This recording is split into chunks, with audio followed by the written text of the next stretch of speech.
Selamat sore teman-teman. Di video ini saya akan membahas soal pakan silase, pemberian pakan silase atau fermentasi pada kambing atau domba. Kalau saya ini pada domba atau wedus gibas. Ini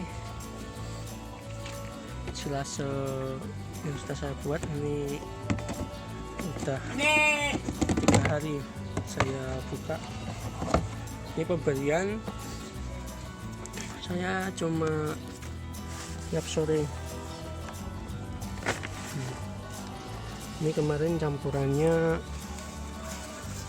pertama ada rumput pakcong, kemudian selamper jagung, kulit kacang, sama sedikit kulit kopi. Ini 1 bulan lebih, hampir 2 bulan sebetulnya. Nah, yang akan kita bahas kali ini itu pengaruh ternak. Itu bagaimana pakan silase ini. Ini pengalaman saya setelah hampir 1 tahun 6 bulan lebih menggunakan pakan ini. Itu ke ternak itu dampaknya bagaimana?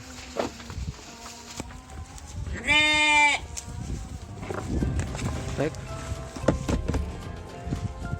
yang pertama dulu saya berpikiran kalau pakan ini bisa sebagai pakan utama, jadi saya tiap hari itu pakai pakan ini, siang dan juga sore.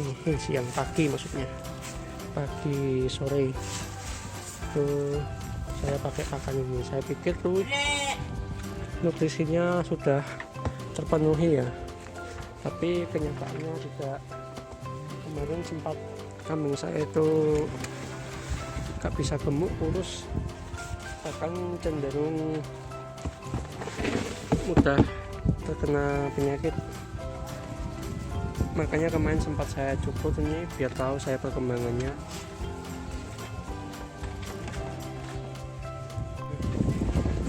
Sebelumnya saya itu cuma pakan full silase, itu bahan-bahannya seperti itu tadi, itu ternyata nggak memberi dampak yang bagus ke ternak, juga nggak bisa bikin ternaknya gemuk. Malah ternaknya itu istilahnya kurang klemis kalau di sini, karena bahannya itu rumput pakcong, pakannya tunggal, campurannya cuma selamper, kulit kacang, sama kulit kopi. Saya nganggapnya pakan itu cuma sebagai sumber serat, jadinya nggak memberi dampak yang begitu baik untuk ternak. Baru 2 bulan ini saya tambah dengan konsentrat. Ini sekarang aja udah minta konsentrat, soalnya udah kebiasaannya kalau diberi pakan silase itu campur konsentrat. Ini mereka masih nunggu, jadi di sini saya campur dengan konsentrat. Nah, ini sudah dikasih campur konsentrat, langsung makan. Terus balik lagi ke tadi, sebelumnya saya tuh nggak pernah pakai konsentrat. Saya berpikir kalau cuma silase ini aja udah cukup. Saya juga nggak pernah berpikiran kalau buat silase itu nanti tambah konsentrat, karena prinsipnya pengennya tuh pakan yang semurah mungkin. Nah, tidak tahunya ternaknya tuh nggak bisa maksimal, tumbuhnya ya cuma begitu-gitu aja.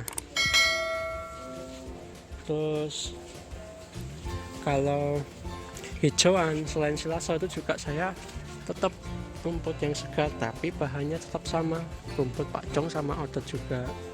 Jadinya masalah pertama saya itu mungkin karena pakannya yang tunggal, jarang saya pakai rumput yang lain. Untuk rumput-rumput yang biasa ngaret itu juga nggak tiap hari. Ini contoh kayak rumput segarnya.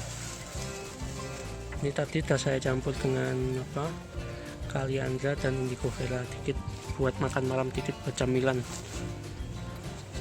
Itu saya melakukan pakan seperti ini tanpa konsentrat sebelumnya itu 6 bulan lebih, dan nggak menghasilkan apa-apa. Yang ada capek ngerit, capek mencopper, capek membuat silase, itu nggak berdampak. Kemudian dapat saran tambah konsentrat, akhirnya saya tambah konsentrat, ini sudah mulai ada perkembangan yang lebih baik. Cuma untuk pakan pagi itu saya pakai fermentasi jungle sama fermentasi ampas tahu. Jadi kalau ini menurut pandangan saya, pengalaman saya itu kalau pakan silase dan fermentasi rumput aja itu kurang kalau untuk ternak, kecuali kalau silase atau fermentasinya itu banyak macam, nggak cuma otot atau pacong. Mungkin bisa bercampur indigo vera, campur kaliandra, atau daun nangka, daun mahoni, mungkin tuh bisa lebih baik lagi. Kalau saya kan cuma pakan tunggal, terus nggak ada konsentratnya, dan juga kambing saya itu nggak pernah minum, jarang minumnya susah. Mungkin tuh yang menyebabkan ternak saya itu kurang gemuk. Kemudian pakan saya itu nggak pernah lamban. Pakan utama ya full kolonjono dot pacong. Ya begini hasilnya. Banyak yang mati juga, jatuh, ambruk. Tuh saya pikir mungkin karena emang pakannya yang kurang pas, karena cuma sumber serat aja kemarin, ternyata butuh juga karbohidrat, butuh juga protein. Pikir saya udah cukup, ternyata enggak. Baru 1 bulan lebih ini setelah dicampur konsentrat, pakai ampas tahu juga, itu mulai ada perkembangan. Jadi itu teman-teman, kalau menurut saya pakan silase atau fermentasi rumput tuh kurang efektif kalau menurut saya, dan kata orang-orang yang lain tuh juga bahaya ya kalau untuk indukan yang lagi hamil. Itu saya sendiri belum mengalami kalau yang lagi hamil pakan silase sama fermentasi itu dampaknya bagaimana, dan kebetulan ini aman-aman saja untuk anaknya.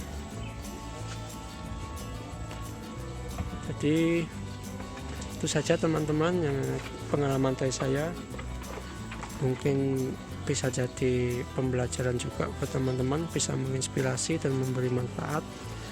Ini versi saya ya, saya nggak tahu kalau versi yang lain yang sudah berhasil. Ini versi saya, ini jujur versi saya, nggak diada-adakan, nggak mengada-ngada, nggak berbohong juga, apa adanya pokoknya.